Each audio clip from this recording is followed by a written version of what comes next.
जय माता की। राधे राधे दोस्तों, कैसे हैं आप सब लोग। आशा है कि कुशल मंगल ही होंगे। अरे ज़रा अभी देवर का फ़ोन आ गया था तो उसी से बातचीत हो रही थी। बोला कि भाभी बहुत दिन से आई नहीं हो, गांव है और इतना सारा सब आम अब की हो गया, बहुत मानता है देवर। हाँ, नहीं तो अब आज के समय में तो भैया ससुराल पक्ष के रिश्तों की ना बात करो, मायके के 4 भाई 10 बहनी सबसे निभ जाएगी।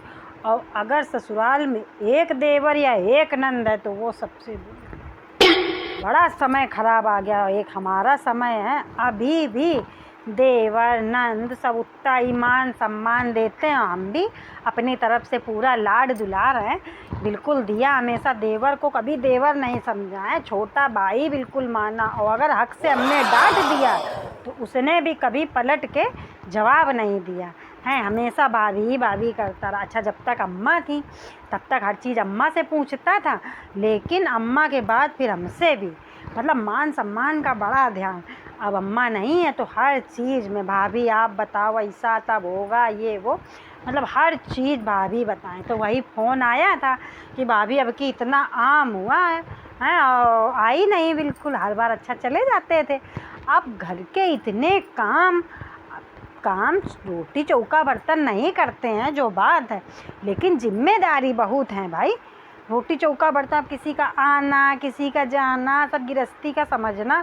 उन्हें तो केवल 2 रोटी बना लेनी है, 4 रोटी, लेकिन बाकी जो भी रीति रिवाज हैं उनसे उन्हें नहीं कोई मतलब। उसकी वजह से तो जाना निकलना नहीं होता है।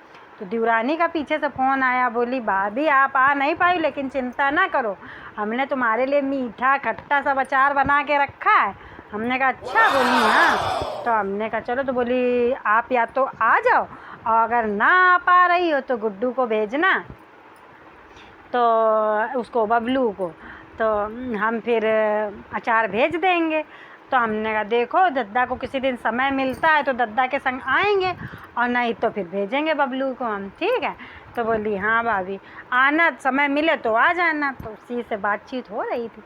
तो हमने कहा देखो हैं, इतना मतलब कभी कभी मन में ही लगता है कि समय कितना परिवर्तन हो रहा है दिन पर दिन। मतलब पहले जो था, अच्छा हमारी अपनी सास थी तो भाई उन्होंने भी किया, उन्होंने भी कभी अपनी जिठानी को जवाब नहीं दिया, जेठ को जवाब नहीं दिया, मतलब मान सम्मान था।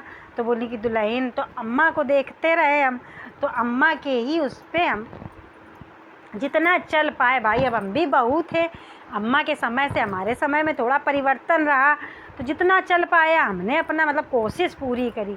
लेकिन आजकल की बहू है तो कोशिश करना ही नहीं चाहती। उनसे तो अगर ये खबर मिल भी गई कि आज सास आ रही हैं, नंद आ रही, तो लगा ताला और उसके पहले ही कहीं निकल गई। हाँ, तो कहीं कोई आ ना पाए। और खैर चलो, अब समय बदला है तो भाई हमारा कुछ समय परिवर्तन था इनका, लेकिन हमारा इतना न बदला जितना अब पट से बदल गया। अब तो कोई रिश्तों में कोई मतलब न मान है, न सम्मान है, न प्यार है, कुछ नहीं है। तो वही कभी कभी सोच के लगता है कि जब इनका समय ऐसा है तो और आने वाला समय में क्या होएगा भैया। बुढ़ियों की वैसे भी कदर नहीं, वो तो ज़बरदस्ती हम लोग टिके हैं। हाँ, तो क्या हम लोग भी बस चले तो हम लोगों को भी निकाल दे। बहुत से घर तो ऐसे हैं कि जहाँ सासें भी खटक रही, खटक इनको भी रहे होंगे, मुँह पे चूँकि कह नहीं पा रही हैं, कहें कैसे, चूँकि गृहस्थी तो हम ही झेल रहे हैं तो कहेंगी कैसे। खटक इनको बहुत रहे हैं, लेकिन हम उन बुढ़ियों में नहीं। अरे पूरी गृहस्थी बनाई है हमने, पूरी ज़िंदगी एक एक वो रख के हैं। अब तुम्हें खटके या ना खटके, हम तो अपनी अर्थी इसी देरी पर से उठाएंगे। तुम सोचो कि हम वृद्धाश्रम चले जाएं, हरिद्वार चले जाएं, काहे चले जाएं भाई हैं।